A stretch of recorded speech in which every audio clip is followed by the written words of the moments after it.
Hey everyone, this is Teresa Hegel, Executive Editor of Special Projects and Sustainability at ASI. And this is Cassie Green, Content Director of Apparelist and Editor at Printing United Alliance. And you're listening to Branding Together, a new adventure into the converging worlds of print and promo. We're here to bring you an engaging monthly discussion that dissects just how closely each of these industries align. Whether you're a promotional products distributor, commercial printer, apparel decorator, or a little bit of everything, our topics and guests will bring the ultimate crossover conversation. When you're ready to bring your business to the next level, get lost in this month's episode, which is set to happen in 3, 2, 1. All right. Well, welcome to March. And I'm hoping for all of you, maybe Teresa included, that got pummeled with the winter storms. It's starting in January and into February. That you're all seeing some signs of warmer spring weather. It's definitely been a wild winter for some of us. And I don't only mean when it comes to the weather. Haha, had to throw in some little wordplay there. The print and promo industries are also seeing a lot of change. So we've got a really great episode this month that dives a bit into business diversity and growth. We're going to take a look at this through the retail lens. Our guest this month is definitely an expert on that, but first, Teresa, as per usual, let's get to some headlines. So do you want to kick us off this month? Yeah, absolutely. So to mention the snow first, we still have some snow on the ground, but it is melting finally. And I think I heard tell that there might be another storm coming, but I'm hoping that is not true. I'm hoping it's just a vicious rumor and that it's going to be, green grass and sunshine. But, I could be delusional. But first up, we have, this is a story that I wrote recently. The headline is Made to Order Apparel Levels Up Promo Campaigns. Essentially, this is a story about cut and sew apparel kind of from the ground up, fully custom stuff, the benefits and the challenges.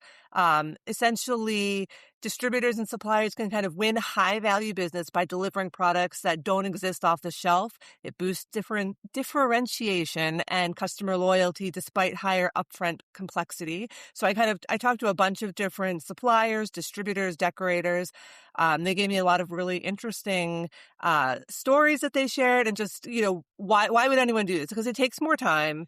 It's more difficult in some ways, but the results can be very exciting and they'll really kind of knock people's socks off. So for instance, All USA Clothing was able to kind of reverse engineer a client's favorite jacket. They had this very complicated jacket with piping and color blocking and all kinds of different bells and whistles.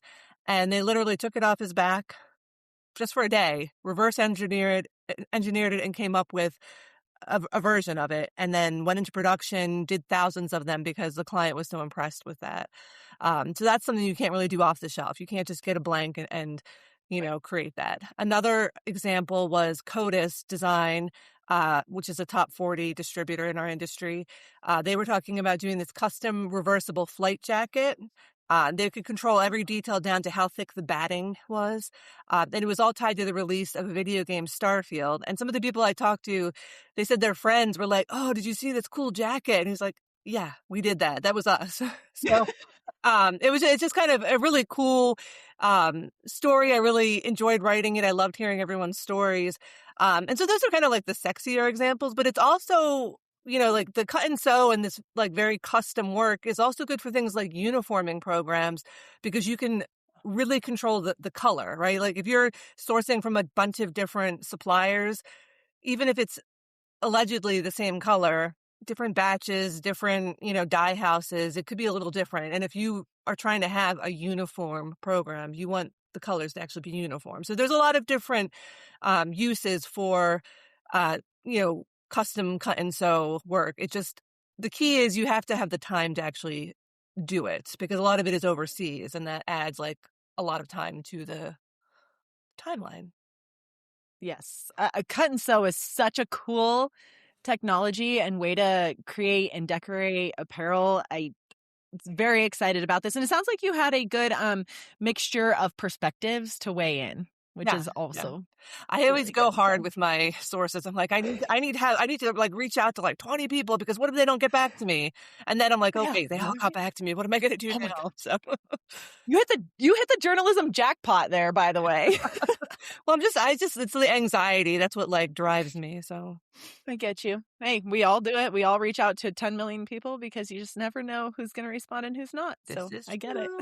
true.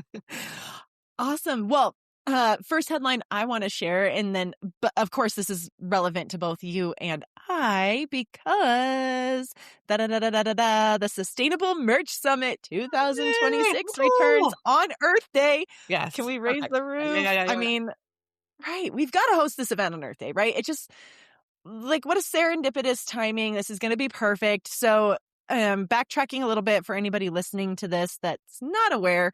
So, Teresa, myself, we partnered with Jay Bussell and Jeff Solomon over at the Brandon Merch Network, along with Aaron Montgomery, Terry Combs of Two Regular Guys, to put on the first ever Sustainable Merch Summit last year. And it was a huge success. Of course, we have to do it again. Not only are Teresa and I sustainability warriors, but we're really working to have, influence real change in the industry and give people all of the tools they need to run a more sustainable business, whatever that means. So we will return April 22nd, 1 p.m. Eastern Time.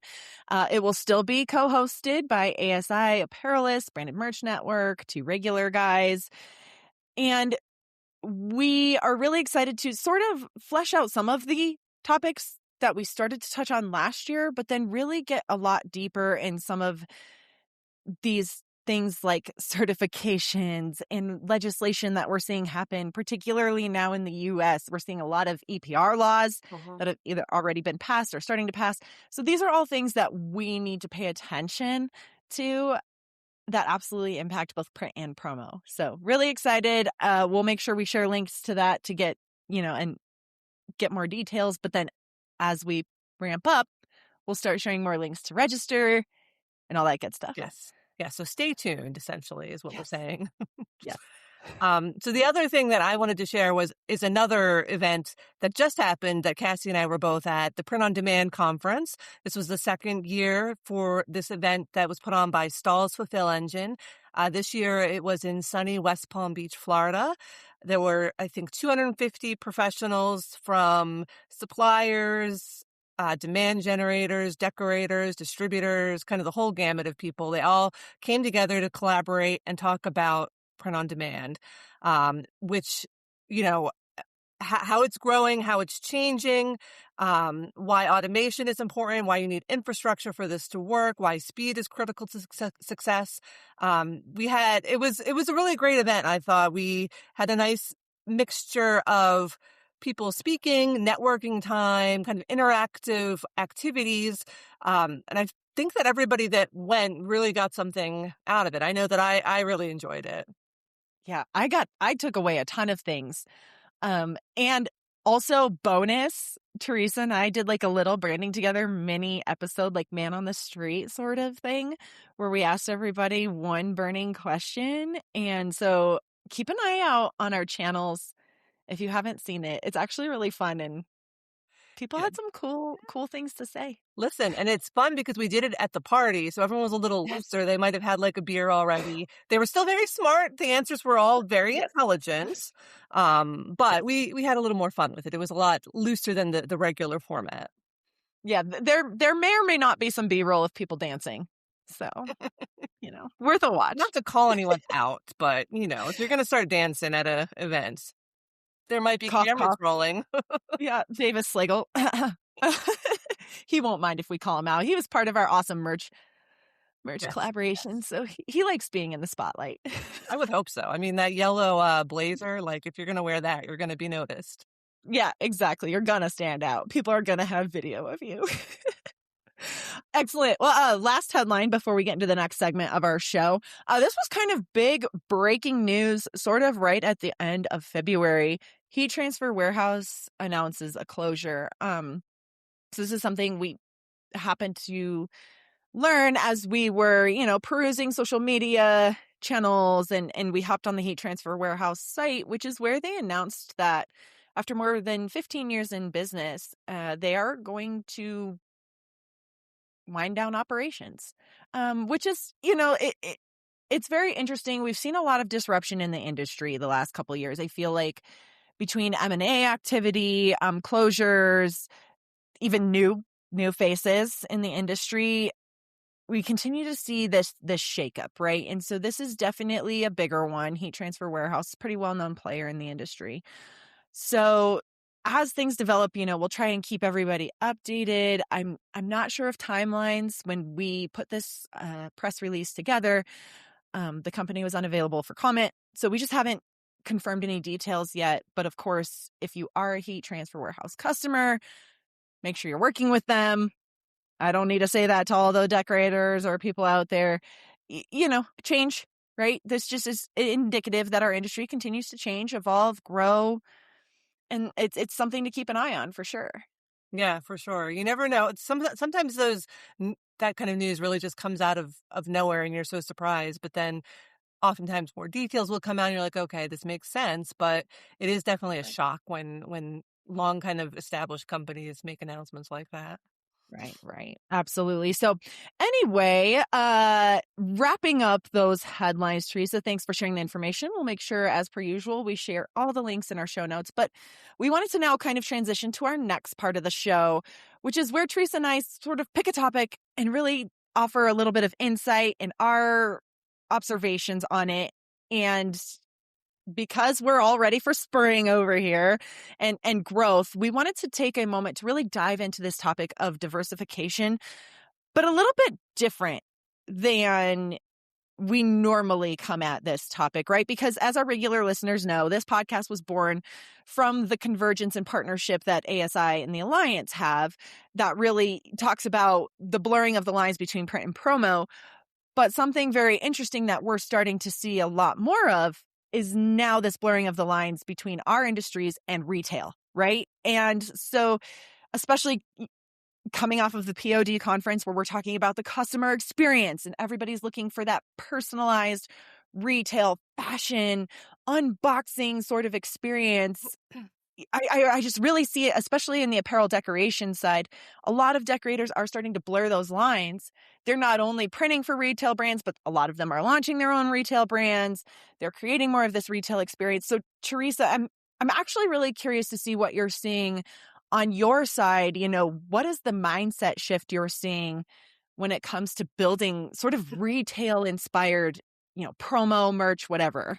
So, I mean, definitely over the last few years, there has been a shift to having actual retail name brands, available pretty quickly in the promo industry. Like when Stanley came out, everybody needed, well, that didn't come out, but when it became popular, like everybody wanted to be able to get that for promo.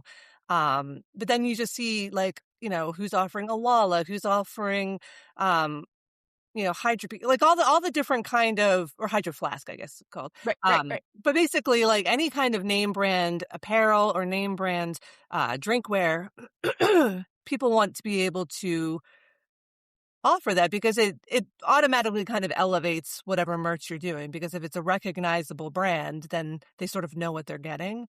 So I think that's been a trend for a while. But also something, and this was actually a blog post that I just saw that Charity Gibson did. And I thought it was kind of brilliant. So I'm going to just like kind of paraphrase some of what she said. But she was talking about how your logo is not your brand, right? So you cannot just be like throwing a logo onto something and calling it a day. Nobody wants that. Like, unless you're like Nike, nobody cares about your logo, but your brand is like what people feel about you when they see your logo. And the idea is that like promo products, the products are a blank slate. And there's no rules, so you can put whatever you want on them. So you need like a message that's really cool, something that's going to speak to people that they're actually going to want to wear, that's still going to be equated with your brand, but not just your logo. You need to go beyond that. And I think more and more kind of companies are understanding that. I mean, for instance, I think a couple of months ago, Microsoft, not exactly known for being like the sexiest, coolest brand. I mean, has plenty of recognition, but like who actually loves Microsoft? Not many, but people, but they did like they called it sheetwear instead of streetwear. And it was like, they had like a hoodie that said, oh my gosh, making sheet happen since 1985. I think it was for Excel, and it was very funny. And it was like, Yeah. it was very well done. Like I don't think it said Excel anywhere in a huge way. I think there was like a tiny little like hem tag that had the Microsoft, the little squares, that little logo. But it had that big like making sheet happen. And everyone, like it was in the kind of font that you would recognize as a Microsoft font. Right. But it was like, it was cool. It was funny. It was something that people would want to wear. And I think that's the shift we're seeing, is that people want things that is more than just your logo. Your logo can be represented somewhere, but you shouldn't have it huge. That should not be the focus. You need to have something clever, creative, messaging that kind of elevates your brand. And it has to be on something that people are going to want to wear or use. Right? I mean, I always go back to this example. All I can ever think about are like the cheap, horrible branding items of yesteryear, whatever you want to say. Like you go to this really cool event and then you get this awful, scratchy, cheap t-shirt with the company's logo on it. And That you're you'll like, never I'll never wear. wear this ever again. Ever. It's going to go in the landfill, God forbid. Right. But like, I agree with you as we start to, as these companies, like I think Microsoft's a perfect example. I'm so glad you mentioned that, because as they start to recognize that people will represent them if they provide the right type of retail inspired merch, companies are starting to do that. And it's a really interesting shift. And I think it, again, plays back to like, I going to go back to it again, the POD conference, where it's this experience. So I will happily represent a brand I love whose ethos align with mine if their merch, their gear, their promo products, whatever, tells a story and is something that I think is cute, that I love to wear or I love to use, I think right? it's something that And you kind of have personalized too. If you get to have a hand yes, in the creation, that makes it more fun. Um, right. but also just going back to the print on demand thing, that also frees up distributors and decorators as well as their clients to try new things out, right?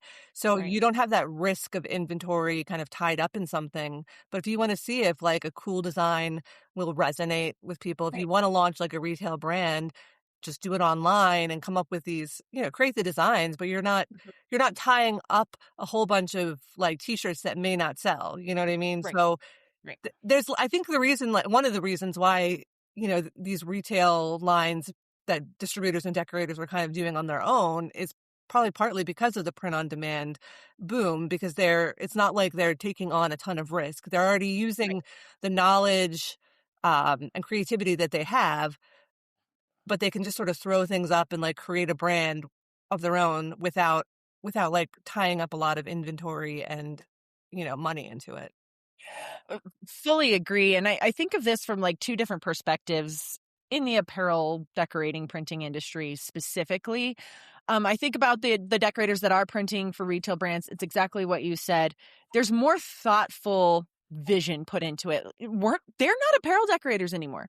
You're a printing partner. You're a brand telling partner. You're a visionary. You're the person that, if some big corporate client comes to you and says, this is the vision I want to execute on, it's not good enough, as you said, to just put a left chest logo anymore. It's just not. And that's not what your customer wants either. You have to really bring the inspiration. You have to understand who they are, what their brand stands for, and really help them create these packages, these printed items that go way deeper than basic boring. The other side that I see this as, and I think of in particular, there are a couple different decorators I've heard of in the last year that have sort of taken over a retail brand. They now have a storefront. They're not just decorators; like it's their brand. And I'm sure she wouldn't mind me mentioning Nikki Bowen of Cotton Street Apparel. They recently took over a retail store in their area because it's such an impactful brand in the community. So now they have these two different entities where they're doing production, but they're also doing the B2C side of it as well, which is a really interesting mindset shift that now you have to approach it not only as a printer, but now you're a consumer-facing brand. So how do you market that? You market it completely different than you would market your printing services, right? Yeah. And so it's like this shift that we're starting to see but also like a blurring of the lines. Yeah. But one thing I also think is interesting. So if you are someone like Nikki who has this B2C brand now, you can take the trends and the data you get from the business to consumer side and apply it to your production side, right? Because if you know what is trendy at retail, you can use that to help your other clients because you know what I mean? Like it's there's so much, it's blurring, but there's so much you can do with both sides that kind of complement each other. Oh, I totally agree. And I also like think about that's the perfect opportunity to use AI. Right? I'm sorry. I had to bring it into the conversation. Whatever. It's here. It's happening. We are embracing it. But that's a great opportunity, as you said, to use AI to take all that data you're getting from the retail side, analyze all those trends, and then use it to apply to that other side of your business, that printing side of your business. And now you're really taking that. It's not only just inspiration now, it's real numbers, which is what people want to see. They want proof that what you're pitching, this concept, this storytelling is going to work. Right. So it's a very interesting side of the industry that I'm just seeing more and more of. Yeah. So. Well, I think this is all just kind of goes back to what we always talk about, this convergence of print and promo and apparel. And now it's the convergence of, promo and retail. Like everything is sort of coming together.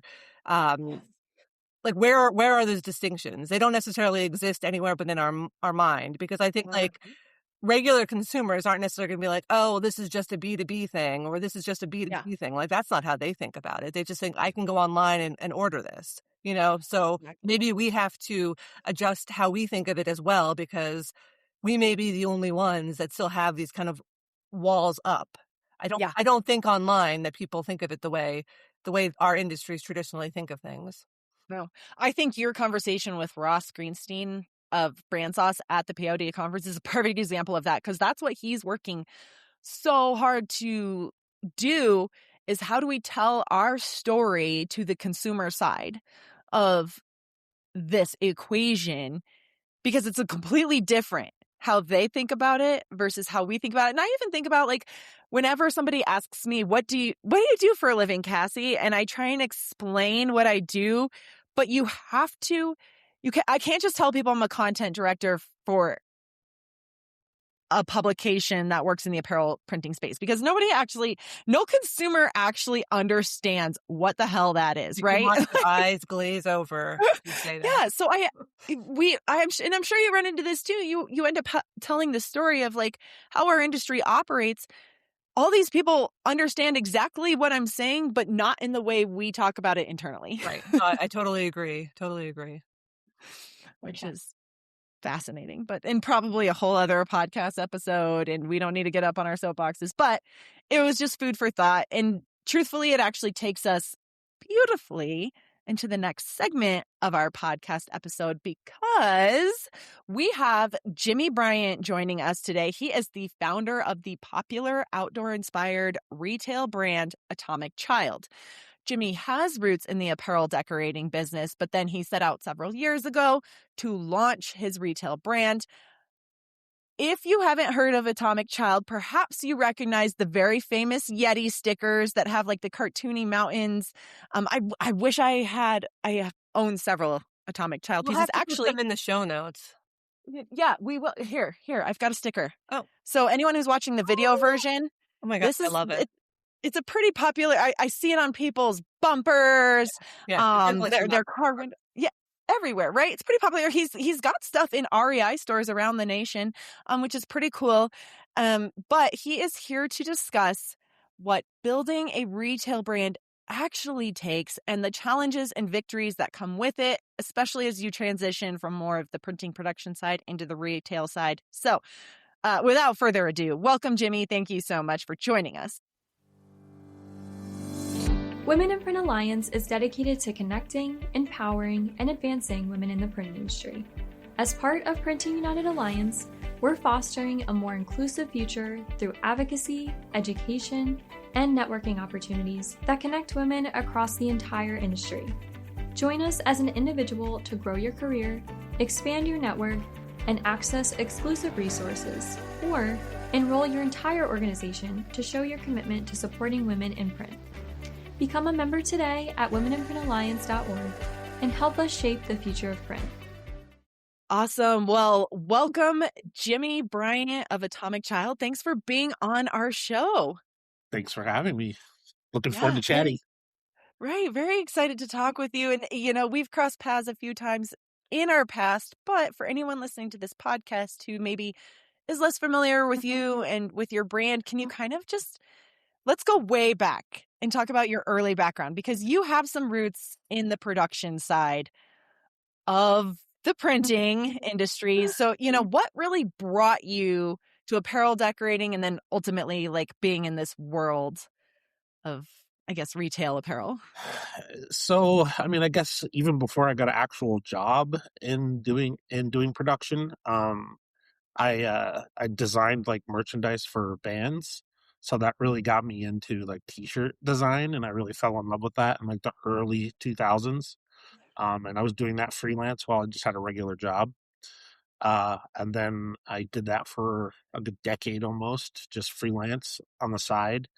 And then I was about 30 and decided I was like, oh, I need to get a job in art or whatever. So then that's how I finally got a job doing production, art directing at a company where we designed T-shirts and made products for people. So that's kind of how I got my foot in the door into this wonderful world of production. I believe you know our mutual friend, Jeremy Picker. Yes. I used to work with Jeremy back in the day when we used to sit in a little room together right next to each other, shared the same desk. That's so funny. I love Jeremy. So when did you first realize you wanted to create your own brand? Can you walk us through the moment when you decided to launch Atomicchild, and what was that kind of leap like? I think a lot of people, I've always had this idea of oh, I want a brand, and you kind of have that in your head, but you don't ever think that's going to happen. So when I started working there, I had to actually, before that, when I was doing band merchandise, I started my own brand back then. But it was one of those things where I ordered a ton of shirts and didn't sell any because I didn't know anything. But when I started working at Amber, which Jeremy is the creator of, it was the first time in my life I heard a job where I sat at a desk. Before that, I had worked in construction, rental, so it was delivering equipment and cleaning equipment and taking your customers all day. So it was the first job I ever sat down at a desk for 8-10 hours a day. Good and bad. Right. So I started listening to podcasts, and I had started listening to this podcast where they were talking about, going out and selling your own products and doing it direct to customer, direct in life, in real life, and not just online. And I was like, oh, I should try that. So that was kind of the thing that started that turning of again about having a brand and just kind of selling directly to people. And then obviously working there, I had all the connections to create my own products, which is now is way easier, but a decade ago was a lot harder to have those connections. Right. And what is Atomicchild? Where does that kind of come from? What is the brand exactly? So that's one of those things that I created when I was 21 or 22, and I was in college, and I didn't think that was something that I would be using 26 years later. But basically in college, my favorite artist was Keith Haring. And he just had a little drawing called The Radiant Baby. And I just needed to create a name because we were making websites or whatever in Dreamweaver back in the day. So that's why I came up with that. And then I've just always used it. So it's pretty random, but at least for what I do, an outdoor brand, it really kind of stands out because most things are supply or gear, or it's just, so yeah, that's how that came about. It is a really sticky name. It's very memorable. And it starts with A, so anytime I do a collab, I'm usually right at the top, so. Alphabetical benefit. Yes. So let me ask you this, Jimmy. What were some of the early challenges that really surprised you as you made the move from the production world into building a consumer brand? Well, the fun thing about starting a consumer brand is you never get to leave the production world. Still do that to this day. What was some of the early challenges? What was the question? Yeah. Some of the early challenges that you found as you sort of transitioned. I had been doing it for 4.5 years basically before that. So there wasn't really too many challenges because I was already doing it. I just started making my own stuff instead of doing it for other people. Um, I had saved up money, so I had like capital and everything, but I was just like doing really small runs. And obviously in, 2017, 16, things were way cheaper. So yeah, I didn't really have any challenges because I was doing it for a job every day. So Well, so let me ask you, what about now as we have grown? Because you've grown significantly, and we're going to get into this later. But as you've grown, what challenges have you really sort of? I mean, obviously capital is always a problem because the more you grow, the more money you have. And anytime you do a brand where you're selling physical products, especially apparel, you burn through your cash. You pretty much get the thing, sell it, and you're like, oh, look at this money I made. And then you just spend it all again getting more things to sell. So that's kind of never ending. I would say keeping things in stock, the lead times, depending on what's going on in the universe and the world, that can cause problems. Just different vendors, it's just always changing, and like, inflation and like last few years with pricing. And I mean, I think I remember like shirts being like $5 or $4 like when I started, like to get, like printed, and now so it's just like everything goes up and up. And then, wholesalers still want to make their 2 or 3 or 4 times what you're actually selling it to them. And so that's all kind of challenging. And then these days that just kind of makes wholesale a lot more challenging. So I do a lot less of that now, but Yeah. So, I mean, you sort of touched on this already, but your artwork and the brand vibe had that strong, like outdoorsy feel.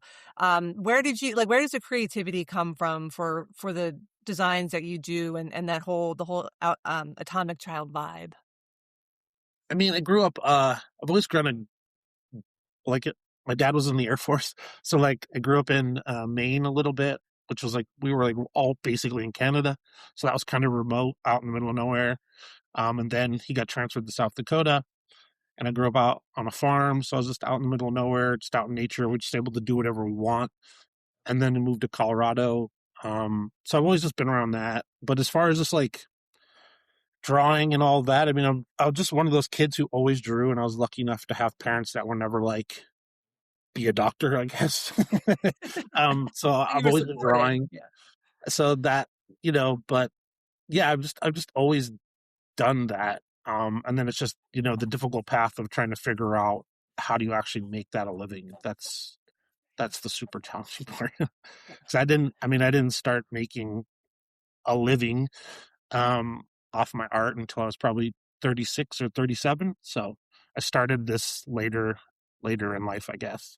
Yeah, but I think that's inspiring to people too, because it shows that you're you're not giving up that passion, and you can still make something happen. I mean, it's not later in life, but like not right away. You don't have this. When you're 37, you feel like it is, and then now that I'm 47, I feel like, dang, I'd be 37 again. Yeah, I was gonna say I'm almost 47, so 36 sounds pretty good. Yeah.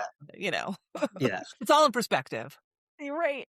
How do you test your designs? Because you come up with a lot of different ones here, and but how do you test and really know? Okay, yes, we need to do some higher production on this. I just make stuff I like. I mean, I have a really unconventional, like I kind of live in my own little universe. I feel like that I've built. I do a lot of markets in person. I feel like that's kind of the easiest way to test. Is taking things out, putting it on a table, and seeing if people actually buy it. But I mean, I've obviously made things that nobody likes. But if I like something, I make it, and then hopefully it does. That's kind of the gist of what I do. Yeah. But like after doing it for a decade, I mean, I kind of know my space at this point, and kind of like what people like and what I do. So if I kind of stay within those bounds, it's just kind of a depending on like, is it going to sell fast? Is it going to sell slow? So yeah, now it's a little easier, but still the same way though. I just make something I think is cool to me and see what happens. Yeah. So, and actually, sorry, I'm like full of questions today, apparently. So like kind of building on that a little bit. I also live in Colorado, and every time I go to the airport, I see, not every time, but like I've seen your airport kiosk. You've got kiosks in malls. You've got some presence in stores like REI. You did a water bottle collab a while back. How do you go about building those relationships and sort of pitching your designs and whatnot to sort of these bigger retail players? So the real answer with REI was that was luck, and I'll pretty much tell you why. It was like luck and hard work, but because I haven't been able to get into a big box store like that since then. I mean, it's very hard to talk. Like, I've been talking with Target now for like 5 years, just back and forth through emails. Like, they're like, oh, okay, and then it's just, so it's really hard. But I really was just everything that has happened in my businesses so far has been meeting people in person in real life, doing markets. Like, that's how I got into REI, was I did a market. I met some friends. This guy that I met there worked at REI, and he was like, "Hey, would it be cool if you sold your stuff in REI?" And of course, I was like, "Yeah, sure," like that'd be sick. And then, it just went up the chain, and I did all the stuff. So, really, meeting in person. I mean, it's so easy to email people, and that does work. But I feel like everybody's inundated with. I think I have like 300 unread emails. Like, I just give up at some point. It's just like the email is never ending. So I think it's your best bet's to try to talk with people in person these days. I would say that's the way you make a lasting impression instead of just like another email. It's harder to break through that way. Yeah, and I mean, it shows you're serious if you're actually face to face with someone. Right. Well, I think that's almost even more unique now than anything. Like, everybody's getting text and emails all the time, and they just get lost. Yeah. Going old school. So, I mean, what advice do you actually have for printers and promo distributors who might be considering stepping into the retail world? How can they, what can they do to make that transition? You mean like creating their own brand, or just trying to get customers? Or I mean, honestly, I think if you have a main business that is paying your bills, it's almost impossible to try to start a second business that pays your bills. So don't do it, is what you're saying. I'm not saying don't, but like, you literally, if you want the second thing to be anywhere near as successful as your first thing, you have to think about how much effort you put into your first thing being successful. And then you need to put that exact same amount of effort into that second thing, unless you get super lucky, which sometimes it does happen. But like, most of the time, if you're running another business, do you have another 100% to give to another business? That's a good point. So I would just say, like, you either need to have people that can put that kind of effort into it, or just slowly work on it at nights, I guess. But like, if I tried to start another business, I would just never be able to put the same amount of energy into it. That's probably, I'm sure you're preaching to the choir of most of our audience, because most of our listeners are usually, quote unquote, small business entrepreneurs, have their roots in the entrepreneurs side of it. And most of them will say, yes, we don't ever sleep. Yeah. Well, it's just like, you have the one thing that's, especially if you're in production, like those guys are like, it's just nonstop all day, every day. And you got to manage all your people, and just, I mean, I've worked in a print shop, like with Amber, back when we were small, we were inside a print shop, and just watching how much those people work, and the endless amount of, like, I couldn't imagine, like, oh, I'm going to start something else on the side, when you got to keep that flow going. Because it's like, as soon as those machines stop, you're just losing money, Yeah. I think that I feel that too, just because as a writer professionally, I always I'm like, oh, why can't I do my creative writing? Like, I want to do some, like, write a novel or this. I have no energy left for it, because I put it all into, like, the day job. So it's hard to save that energy for the creative work for yourself when you have a full-time job that you have to, bring it for. And it just gets harder the older you get, because it's like, now that I have a family, like, I started this before I had a family and I had a job. So I was like, at night, I would just do this, and it was no problem. I could just spend 6-8 hours a night, not sleep, and do all that stuff. But like, now my time is, I can't do that, because I have a daughter that has to get up and go to school, and all the other things you have to do with your family. So it definitely gets harder. I mean, you can always do it. You can always take time and make time. But if you have your own business and it's already paying your bills, it's pretty hard to just start dumping money into something else when that thing has to keep going. Right. Because I have all these ideas to start other brands, but I'm endlessly drawing artwork and filling POs and running around to all the different things that I'm doing just for this. So that can be good and bad. Right. No, it's good because it sounds like you've got a well of creative inspiration. But yeah, it's like finding that balance of how to outlet it and what's I don't know if you all ever feel like this, but like I've been doing this for 10 years now, this brand, and I'm like, sometimes I just go like, what if I have a better idea and I'm not doing it? I know, You know? sometimes. There's always that what if. Yeah, so it's just like even this thing that like, younger me, this is like all my dreams, like I'm like, what if I'm not doing like something cooler? Like I don't know. I guess it's probably like just the entrepreneur or creative brain. You're just it never settles. You're always just like you have goalposts, you reach the goalpost, and then that goalpost moves. Right. What's the next thing? Yeah. Right. Awesome. Well, Jimmy, again, I'd love to keep talking about this, but as we approach the end of our interview with you, Teresa and I do this fun little thing, which always makes everybody laugh and sort of, I don't know, some people balk. Some people really like that we do this. It just depends who you are, but you're a creative person, so I have this hunch you're going to like this, but we always ask our guests some totally random, fun, out of left field question that doesn't really always have something to do with who we are and why we're here. But so our fun question to you is, okay, you're building the ultimate backyard barbecue team, right? So you're getting ready to throw this great barbecue. You need a team behind you to help bring this party to life. You get 3 famous people, they could be dead or alive, to be on your team. Who are you picking and what is their role? This is probably the worst question for me because I'm not a celebrity person. I guess as a kid, I loved the Chicago Bulls, so I'd have to do Michael Jordan. Oh, yes. I love Interstellar, so probably maybe Matthew McConaughey, I guess. Ooh, okay. And then real or dead or alive. I'm trying to think. Yeah. It'd probably be cool to meet somebody from history, but I don't know how well they would like a backyard barbecue in 2020. Third person, let me see. I'm trying to think. I could probably do like Miss Rachel, so my daughter would. Oh yeah, I know Miss Rachel. Yeah. Okay. So what's the great MJ doing? What's going to be his role? Is he like the grill master? Is he like the drinks guy? Like, what do we think he would do? Well, if somebody's a grill master, then what the heck are the rest of us going to do? I guess. I guess he would be the grill master because he's the one who's like in the paint and doing all the. Yes. There you go. I guess. No, I'm thinking like Matthew McConaughey would be the drinks. I think yeah, I think you're right. Or just he would be like the cooler vibes, drinks guy. Yeah. And then Miss Rachel would do like entertainment, maybe.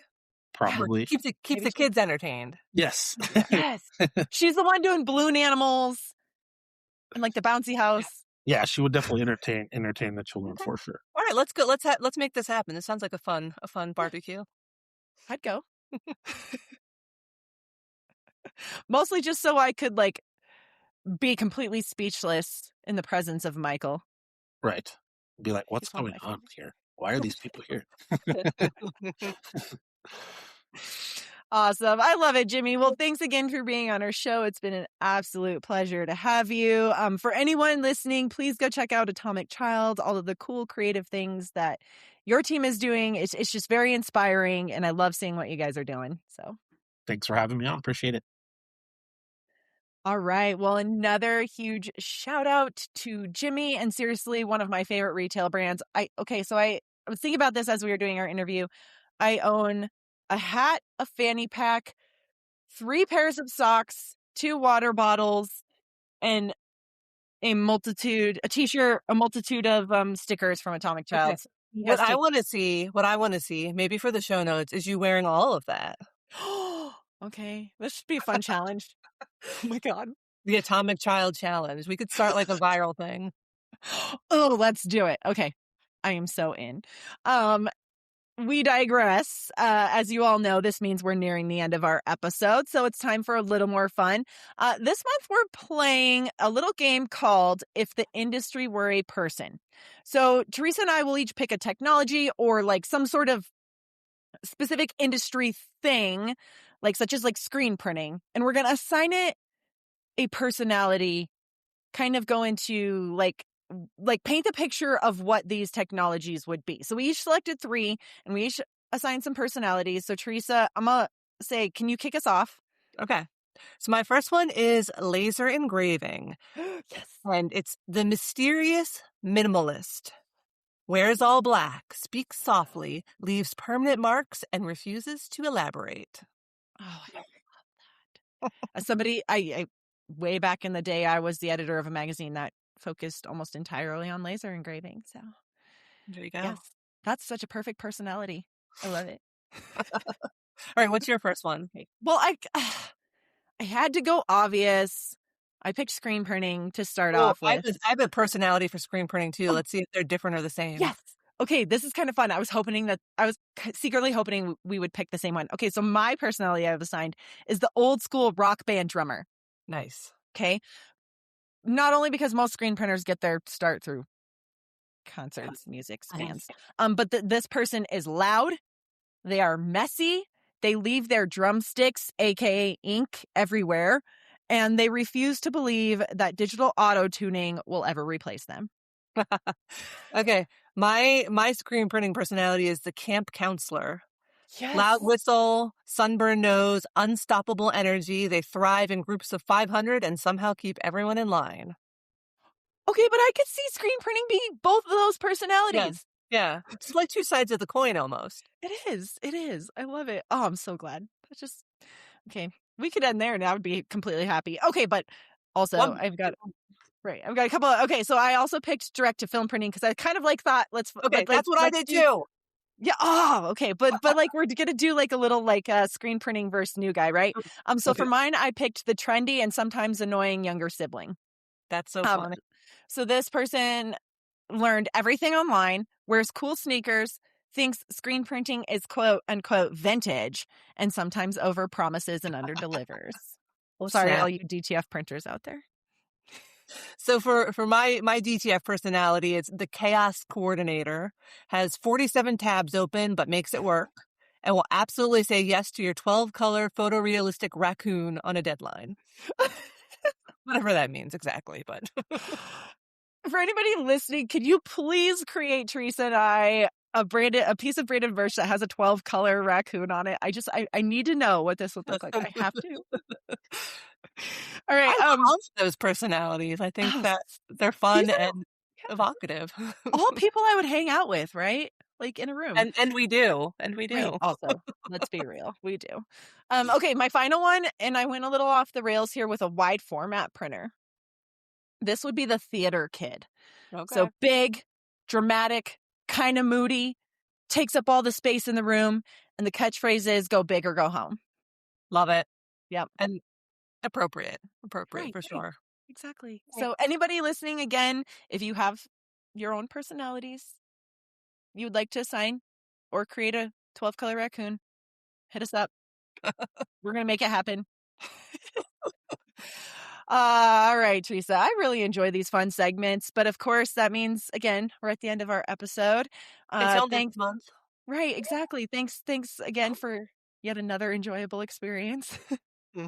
And we'll see you all next month. Bye.